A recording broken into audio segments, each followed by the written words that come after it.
Well, hi, everybody. Welcome back to Paws and Purpose, the SPCA of Texas podcast. I'm Paul Heiso. I'm Mara Davies. And I'm KJ Eugene. And we are so thrilled today to have Courtney Burns with us. Courtney is the Animal Cruelty Investigations Unit. Tell us your title again. Chief Investigator. I wanted to say Special Agent. I go by that too. She's very special to our organization, and we're so glad to have you here, Courtney, today. Thanks for taking time out of your busy schedule. We know you're extremely busy. Thank you. Thank you for having me. Of course. Why don't you start off by just kind of give us a general idea of what you do for the SPCA? So, as you mentioned, I'm the Chief Investigator of our Animal Cruelty Investigations Unit. Our unit is comprised of myself, 2 other animal cruelty investigators. We have a forensic veterinarian, and then we have a case manager and a case specialist that handle kind of the administrative functions of our department. We investigate animal cruelty. We are certified, licensed law enforcement officers.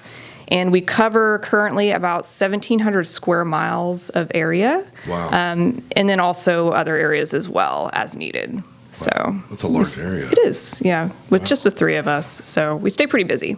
I bet you do. Like 24/7 busy. Oh, yeah, sure, yeah. Mm-hmm. Well, we appreciate you. Right? Yes, we appreciate you. And well, and the animals appreciate you. You guys do some incredibly important work, and it's right there in the name of our organization, Prevention of Cruelty to Animals. Absolutely. Absolutely. So I would like to start it off, if that's okay with y'all. Mm-hmm. What ignited your passion over 10 years ago to do this? I mean, really, it's kind of been there since I was a little girl. I'm born and raised in Dallas, and I remember driving by the SPCA of Texas location down on Industrial, which is now Riverfront. It was Industrial back then, and being like, I want to work there. You know, I loved animals and very passionate about it as a kid, and I just kind of knew I was going to work here. And then I kind of went through some conflicting career decisions when I was growing up. I either wanted to be a veterinarian or I wanted to be a police officer. And to get into veterinarian school, it's pretty hard. You know, it's competitive. And so I knew I needed to kind of get my foot in the door somewhere. And then I applied for the SPCA of Texas, hoping that maybe that would help boost my resume a little bit.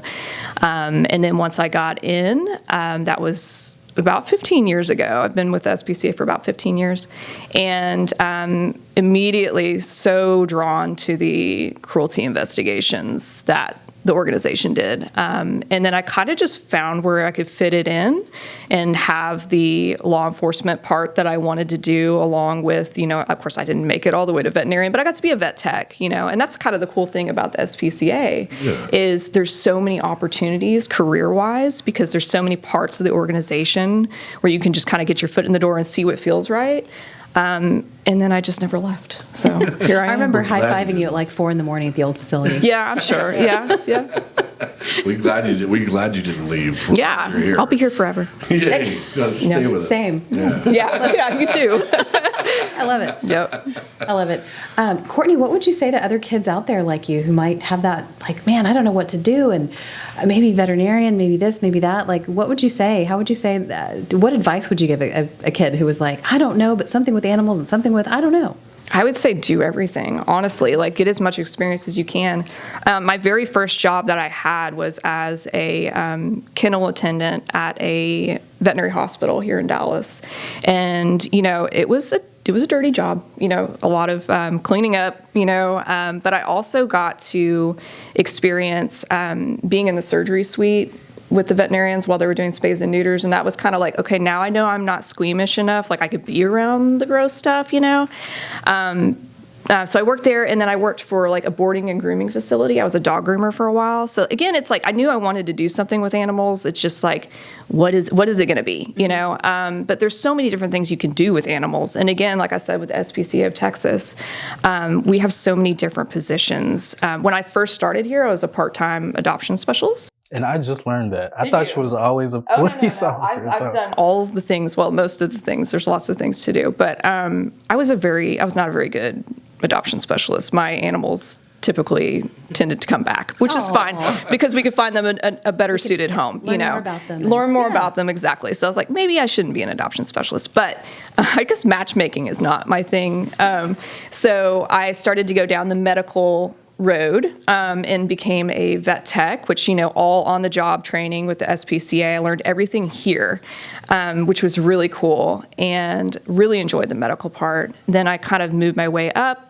Became a supervisor of our animal care center and made it up to manager. And then I worked in different areas. I did our transfer program. I worked with that. I worked with our foster program. I did oversee some of the adoption area. So I kind of just had my foot in all different areas. And then once I had the opportunity to get more involved in the animal cruelty side, I was in the beginning being used to just assist on scene and kind of, see what that was like. Very passionate about it, very excited to do it. And then I ended up going to Law Enforcement Academy while I was here at the SPCA. It took 10 months. I did it night school. So I would work here during the day and then go there at night. I was very tired. Also raising a child who was 3 years old at the time. Goodness. Yeah, it was rough, but we got through it. And then, just kind of blasted off from there. I also got involved in disaster relief. As you guys know, we do a lot of disaster response here at the SPCA of Texas. So I kind of got into the emergency management side. And really enjoyed doing that. Went on some deployments. There's so much you can do here. And so if anybody's looking for a job, we've got lots of openings. I'm sure this is a cool career to get into for sure. Well, what great advice is that of you to just get out there and do it? Do it. Do it. Try it all. And that's the way to figure it out. And you might not, you might find something that's not a good fit for you, but there's still other things, and it's okay, there's places to move around and you can still work with animals and, you just got to find where you fit the best. Well, and I would say that ultimately has probably helped you in your position now as knowing all these other positions. Absolutely. Having all this other knowledge before you started them. Yes, and understanding how the organization works, understanding how animal welfare works really helps too. Yeah. I think that if I had come into this position just as a law enforcement officer without that foundation about animal welfare, I think I would be handling these cases a lot differently. Yeah. We do a lot of work in the community with the prevention of animal cruelty, but also just trying to help people and trying to understand what's going to be best for an animal in a situation. How can we improve their quality of life?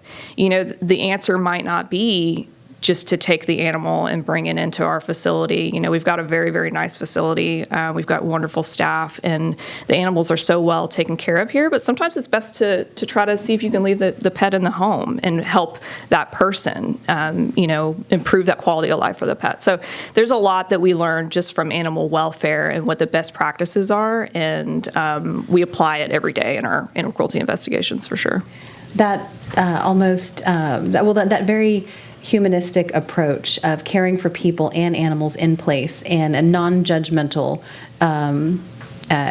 almost like social work style approach is so different from even how the SPCA of Texas used to run our animal cruelty investigations unit way before you got up to the team. And I know that it used to be a lot more common in organizations around the country, not just in Texas, to go in like cowboys, guns blazing, give me your animals. Yeah. And that's just not how it is, because that's not appropriate. Right.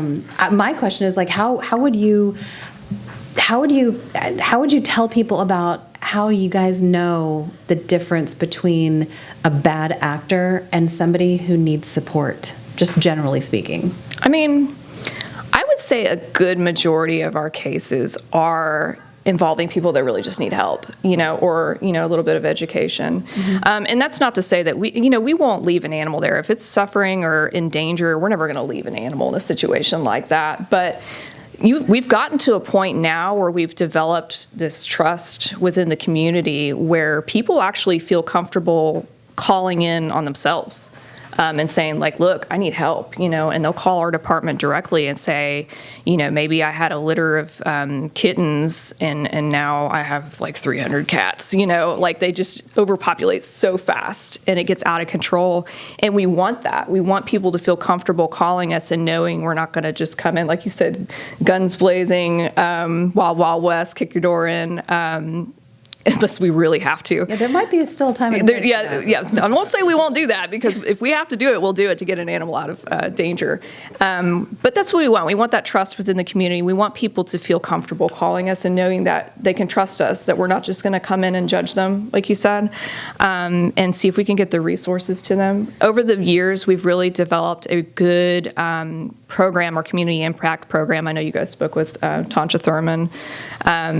And being able to provide resources and supplies for people that need help. So it's almost like pre-cruelty work. You don't want it to get to the point where it's animal cruelty. Like, if you have a chance to... True prevention. Correct. Yes, Yeah. yes, If you have a chance to intervene early, an early intervention, and work with people, ultimately that's how you solve the problem. Because if you take an animal from somebody, what's the odds that they're just going to get another pet and the cycle's going to continue? So are you actually solving the problem? That's what we try to do. So do you find that most people are actually being intentionally cruel to their animals, or is it just more like an ignorance of what they should be doing? A majority of people are good people. That's good to hear.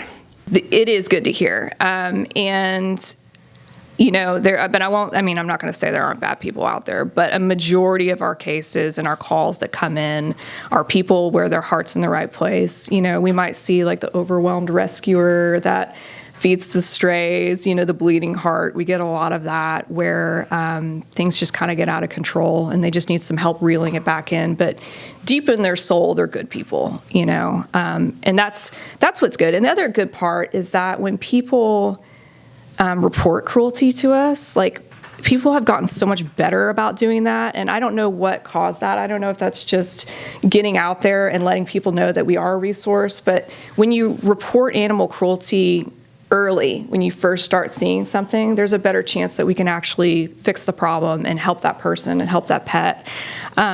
Waiting until it's too late, then we might not have any other option but to come in and get a seizure warrant or take them. But we always want to try to catch it early so that we can try to prevent the problem from happening again.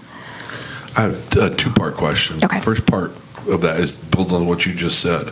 What's the delineation between where it becomes beyond neglect and to something that you have to intervene, like you talked about, having to, use force to get an animal out of somewhere? What is that? Is there a clear line when that happens, or is it sometimes hard do you have to spend more time to figure out which route to go down? It depends on the case. I mean, sometimes it's a very clear line. If we get out there and it's, what we would consider to be exigent circumstances, if it's a life or death situation, we're going to take action immediately. And again, in exigent circumstances, we don't even need a warrant. If the animal is, about to perish or in imminent danger, we can go ahead and get that animal out. So absolutely clear line with those cases. Sometimes we get in and it may be, obviously some kind of action needs to be taken. At that point, the best thing to do is get in touch with the owner and kind of feel it out, because sometimes people will be, they'll have a reason. Like maybe if a dog is underweight, oh, well, my dog has cancer and it's under the care of a veterinarian. So obviously you don't want to come in there and just yank that dog out of there until you know the full story. So trying to get, and that's, part of an investigation, getting the full story, finding out what's going on. But pretty early on, we can tell if people are going to work with us. Sometimes people just shut down right away. And that's where it's really important for our investigators to have those people skills to be able to reach people and kind of because it's intrusive. When you have somebody show up in one of our vehicles, it says animal cruelty investigations on the side of it, you automatically want to get defensive because you're like, who called on me? Who reported me? I know who did it. It was my neighbor. You go into automatic defensive mode. And so having our investigators be able to really kind of de-escalate situations and try to be able to really talk to people to try to decide, is this somebody I'm going to be able to work with, or do we need to just go ahead and get this taken care of right now? So it depends on the person. It depends on how willing they are to work with us. It depends on how bad the conditions are, again, we're not going to let an animal suffer or anything like that. We're going to take action right away. So, Which and it goes back to your experience. I mean, all that experience, it helps you make those decisions. yes, for sure. And been in those. And the second part of that question is you kind of alluded to it, but can you tell us a little, maybe a case that stands out in your mind of being the most shocking? You walked in and kind of said, "What in the world is going on here?" Most shocking case. There's a lot of shocking cases, and all the cases are pretty memorable to me.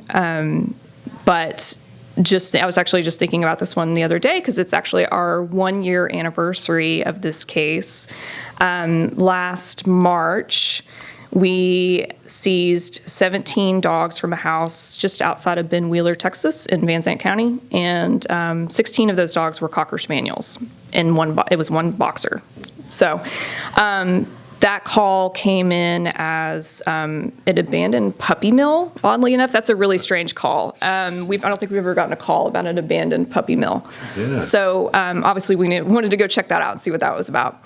So we sent the investigator out, and right off the bat, could hear multiple dogs in the house. So we knew that there were dogs in the house. Could smell an odor coming from the house. That was a red flag for sure. Tried to make contact with the owner. Couldn't get in touch with anybody. So we worked it like an abandonment. And when that happens, we try to make contact with the owner. We'll, put a door hanger on the door to see if somebody's coming by, because we have to be able to build a case and show that the animals are abandoned. So the next day, at that point, we decided we didn't hear anything from an owner, so we were able to go ahead and apply for and obtain a search warrant for the house and a seizure warrant for the dogs. So we went out there and, not knowing how many dogs, you're sitting there trying to figure out, you hear the amount of barks, and you get pretty good at it after a while trying to guess how many dogs, I think it's between 10 and 20. I'm not really sure. And you can kind of tell small dogs versus big dogs, but it's a lot of guesswork. And so you're kind of trying to prepare. But once we got there and we got in the house, it was really, and for me, 15 years at the SPCA, I was truly shocked. It was awful. It was a hoarding situation and just feces everywhere. Every surface of the home. And the dogs that were in there, these were Cocker Spaniels, like I mentioned. And that was shocking in itself because honestly, I hadn't seen Cocker Spaniels since the 1990s. Yeah. That used to be really popular back then, that breed, It's not so much anymore. No, you don't really see Cocker Spaniels. And I'm like, where are the Cocker Spaniels? This is so strange. Yeah. But yeah, the conditions were absolutely deplorable. And but walking into that house, the ammonia levels were so high, and I automatically knew it was higher than I've ever experienced because trying to explain what it's like to walk into a house like that, it's almost like you're assaulted as soon as you go in. The air is seized from your lungs, you can't breathe. It's like trying to breathe underwater, and your body naturally detects that this is dangerous. Don't breathe in this air, Right. Yeah. And so, your eyes are watering, your nose is burning. And so we knew this was going to be bad and we needed to go ahead and try to get these dogs out as quickly as possible.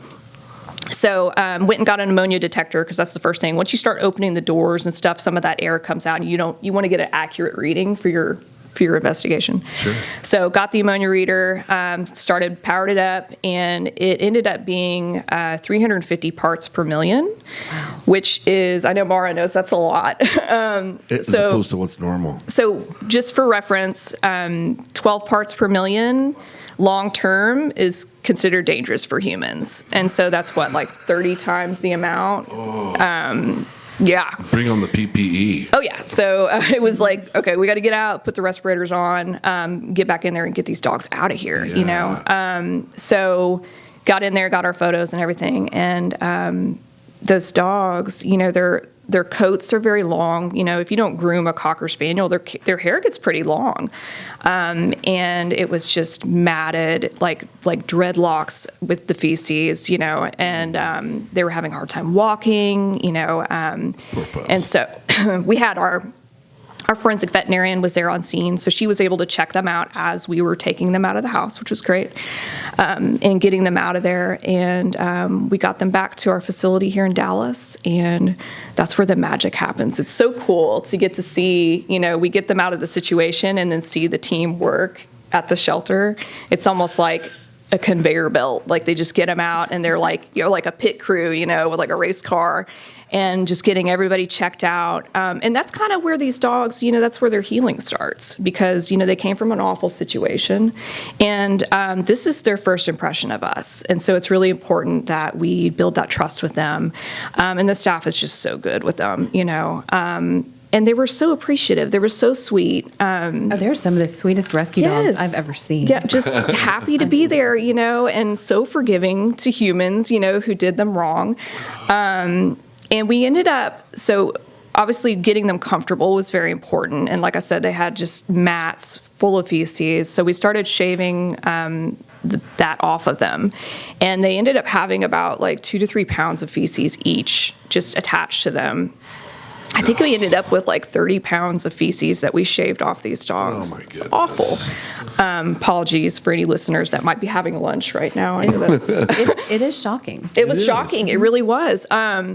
And they, they had some eye issues, which is not uncommon when you have high ammonia levels, respiratory issues. Their toenails were super long.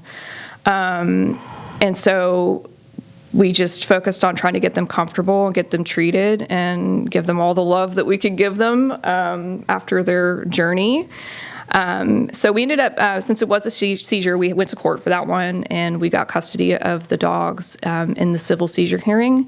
And then shortly after the hearing, we went ahead and arrested the owner of those dogs and charged him with cruelty to non-livestock animals, third-degree felony, just because the neglect was that bad. It was really, really bad. But happy ending. I'm not going to tell you a sad story without happy endings. Those Yay. dogs have done wonderful, and they've got great homes. And it was so cool to see them transform from what they were before to just like gorgeous, groomed and happy. One of our wonderful volunteers ended up adopting one of them. Oh, I hope she's bringing him to strut. Ranger, yeah. Hope to And see so I Ranger. get to see little updates on Ranger and stuff. So yeah, very happy ending for that one. But yes, that was definitely probably the most shocking that I've seen. Sure. That brings up, I think, a really interesting point for a lot of people out there who may not know. A question we get a lot, even from reporters, about animal cruelty investigations cases. Can you speak a little bit about the difference between civil and criminal, and what that looks like in kind of just a brief overview of like Texas law when it comes to animal cruelty? Sure, yes. So when you seize an animal, and you're doing a criminal investigation. So like say I got a search warrant to be able to grant me access into a house, and I'm seizing the animal, you have to be really careful. You don't want to really seize the animal as evidence, because if you do it that way, like they were an inanimate object, Yeah. you would have to hold on to them until the disposition is done on the case. And so that could take a couple of years, and then, that's just not doable with a live animal. We want to be able to get these dogs and cats and animals healthy and get them into a new home as quickly as possible. So what we do is we do a civil seizure as well. And so that allows us to use the Texas Health and Safety Code to seize the animals, and then have a hearing with the owner where a judge gets to determine if the animal has been cruelly treated or not, and the judge will decide if it needs to be awarded to the SPCA of Texas or back to the owner. Once that hearing is done, so say they were awarded to the SPCA of Texas, there is an appeal period where the owner does have an opportunity to appeal the case, and then it would go to a higher court. But that allows us to be able to go ahead and get these animals to new homes as quickly as possible without having to hold them as evidence in a criminal trial. And the process only allows for one appeal, right? Correct. Because of that? Okay, cool. Yeah. I've gotten the chance as the photographer to kind of trail you and see you in action and stuff like that. And it's been very hands-on, like way different than I would have maybe even expected. How do you kind of decompress after those type of things? Like, what do you do to kind of clear your head?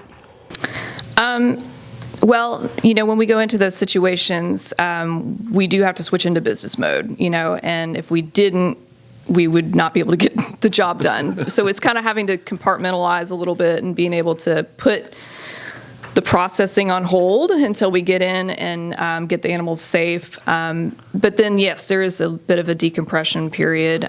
Usually it starts with showers, multiple showers sometimes, depending on how gross the case was. But we, as a team, we're lucky that we work well together, and I say that we're trauma bonded. But we kind of process a lot of stuff together, and kind of go through and talk about the case, and that helps a lot. But really, we feel the effects of some of these cases for a couple days, a week, a month sometimes, and it takes a lot of experience to be able to set it aside and move on to the next case, But, in this job, you really have to be able to take care of yourself. And I definitely encourage that with my investigators and my whole team, really, It's just so important to be able to separate work and home life, and Is it extremely hard sometimes in those big cases to go home and do that? yes. Is it? Oh, yeah. Yeah. Yeah, it is. I bet you've had some sleepless nights. Yes, for sure. Yeah. It sticks with you for sure. But you have to process it. Eventually you have to. You can't just bury it down because it'll come out in other ways, and you don't want that. So we're trying to be as healthy as possible as a team. But I think we do pretty well. Because at the end of the day, we still got to get the job done. Yeah. So. And not to be too personal, your life partner is a police officer as well. He is. Does yeah. that kind of help you, kind of It's talk a blessing about and a curse because you never really get away from it at home. You're kind of working and then you get home and you talk about it. And he does crimes against children. So, I do animal abuse. He does child abuse. And so our dinner conversations are a little depressing. But it is nice to have somebody that understands that part of it, that I feel like I can talk to for sure. But again, you kind of don't really get away from it, Yeah, I could see that being something that would stay with you, especially with the ones you talked about, the spectacular cases, the ones that are out of the normal. Mm-hmm. Yeah. Well, Courtney, again, we've been looking forward to this since we started this podcast.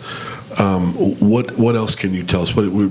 Before we leave and we shut it down, what else can you tell us? What would you like to leave maybe SPCA employees with a thought, or maybe potential adopters, or folks, maybe folks that are having a hard time keeping up with their animals? You talked about how you work with people. If there's somebody that's having a hard time with an animal, what do you suggest they do? If they can't, obviously we don't want them to turn them loose. We want to, get them to somewhere where they can have some help. What advice do you give to someone who's having a hard time with an animal and doesn't know what to do? Well, times are tough right now, and they have been for a while, and we see the effects of that. The good news is that there are resources out there for people, and if you live in the North Texas area, SPCA of Texas is a great place to start. Like I mentioned, we have, pet food pantries, which is a great resource. When are those? Every Tuesday? Every Tuesday afternoon. I think it's 1 o'clock, 1 to 4. Mm-hmm. And That's right. monthly, there are various times depending on the time of year. That's on our website though, right? Everything is on our website. You go to spca.org and then /calendar for those monthly drive-through pet pantries. And then you can check out our Pet Resource Center under support to keep your pet on the website as well. And we can, with that program, we can help sometimes with veterinary costs and stuff. We really want people to be able to keep their pets. I think that helps a lot. But also, if you are in a bind and you're at a point where you don't have any other options and you are actually I might have to, like you said, you don't want people to dump their pets or abandon their pets in any way, reach out to us. There's probably something we can do to help. But the other part is if we show up at your doorstep, please don't be scared of us. We're actually really nice people, and we really try. Really nice we are. We really, really try to help, honestly. Again, I know it's intrusive, but... Jason might look gruff, but he's totally a soft. Yeah. Yeah, he can come across a little gruff, but we are nice people, and we are really trying to help, for the most part. He's totally not gruff. He's awesome. Yeah. We're trying to help. So don't be afraid to answer the door for us. it usually goes a lot smoother if we can actually talk to you and try to see what's going on. Absolutely. Well, you said that your heart basically got you into the SPCA, basically. And do you remember anybody named Rodney? Rodney? Rodney B. Young. This Rodney. Oh my God. Rodney B. Young. Oh my gosh. Where did you find What is that? I did some digging. Wow, you might need to come work for us, be an investigator. Rodney B. Young. This was a bee that drowned in my pool. Almost drowned in my pool. You saved him. I saved him. I thought he was a bumblebee, but he's actually a carpenter bee. I think later on I went and did some research. Is he big? Is he big? He was, he was like a good, he or she. I don't know what he was. But I remember this is back when I wasn't the chief investigator. I was doing investigations, and Rodney rode around with me all day in my car, and I was documenting, I was taking pictures, like, here we are here, and he was sitting on my laptop. And by the end of the day, he had enough strength. I was giving him like sugar water and stuff like that, awesome. and just feeding him a little spoonful. And by the end of the day, he actually was able to be released. And That's awesome. Wow. it's crazy because that's what he looked like when I got him out of the pool, and then that Poor was thing, he's all Isn't that waterlogged. crazy? That's terrifying. See, Poor baby. all animals are important, y'all. They are. And you definitely have a heart for it. So Maybe we could throw this up. yeah, we definitely will. Rodney B. Really Young. cool. Rodney B. Young. Do you remember that was a car dealership? I remember that. commercial? The commercial. Rodney D. Yeah. Exactly. It was Rodney B. Young. Rodney. I bet that company, that person would be happy about. Yeah, a bee named after being them. Sweet rescued. little bumblebees. They do a lot for us. So They that's do. cool Yeah, that they're you all did that. important. Yes. Cool. Well, Courtney, again, we can't thank you enough for taking time out of your Yeah. day to come chat with us. Yes. And Before we wrap, Yes. we're trying a new thing. KJ, thank you for reminding me about this beforehand. We wanted to also give a couple of heads ups about stuff that's coming up. yes, absolutely, Mara. Please do. Oh, absolutely. So the one thing I want to plug is our blog. I don't know if y'all know we have a blog. It's really cool. We have a lot of wonderful stuff Great blog. on there. A lot more to come. If you go to spca.org/blog, you can find it. Just go to spca.org, go to About Us, and it's like What's New/blog. It's right there. But we'll have everything from pet tips to features on wonderful folks like some of the folks that you've seen so far on the podcast. It's a great thing. So head over there, check it out. And anyone out there who's looking to support the SPCA of Texas, and you're just driven to help, there are a lot of ways you can assist us. You can become a volunteer. You can become a foster. You can come adopt. You can make a donation, a financial donation online at spca.org/give. And so you can drop off gently used towels, blankets. You can, we have a wish list on our website, spca.org/wish list. You can make a gift directly to us there. So there's tons of ways you can help. We have an amazing volunteer program. You can bring your kids, bring your teens, come as an adult, bring friends. It's just a really wonderful thing. A lot of people were talking to somebody this morning who's like, I just like coming out on the weekends to walk dogs because it lights up my life. I love that. So it also, one more plug for Borrow a Buddy. Did y'all know that you can come in here and you can borrow a dog? Our foster team will set you up. You can take your dog to a wonderful lunch. Imagine you're having a nice weekend and it's a beautiful day outside. You want to take a dog to lunch out to a patio, and that gets the dog a nice little journey outside the shelter, and maybe you meet someone who wants to come back to the shelter. So, I don't know. We have a lot of cool stuff going on. We have everything coming up from our Strut Your Mutt. This year is our 20th anniversary Strut Your Mutt. It's coming up here on April 12th. Learn more about that at spca.org/calendar. Go there for all of our upcoming events, because I know some of y'all will be seeing this blog at different times. So if Strut's already passed, we'll have one next year. We want you to come out. It's a ton of fun. It's a 3K fun run. Bring your dog. Have a blast. So check all those things out. We have so much going on always at the SPCA of Texas. And yeah, thanks to everyone here. This has been so much fun today. Always cool. Yeah. Always cool. What a great guest. So pleased to have you, and Thank you. come back and see us sometime. I okay? will. All right. Yeah, I've got lots of stories. Oh, we want to hear them. We want to hear Oh, we got them. to dig into at some point disaster relief. Yeah. Ooh, Yeah. That's next a time? fun topic too. Sometime. Yes. All right. All right. Well, thank you so much, Courtney. Thank you, KJ and Mara, and everybody. We'll see you next time right here on the Paws of Purpose, the SPCA podcast, the SPCA of Texas podcast. Thank you. And that wraps up today's episode. We hope you enjoyed the conversation and took away something valuable. If you loved what you heard, don't forget to subscribe, leave us a review, and share this episode with a friend. It really helps us keep the conversation going. Got thoughts, questions, or ideas for future episodes? We'd love to hear from you. Connect with us on social media. We're on TikTok, Instagram, and Facebook.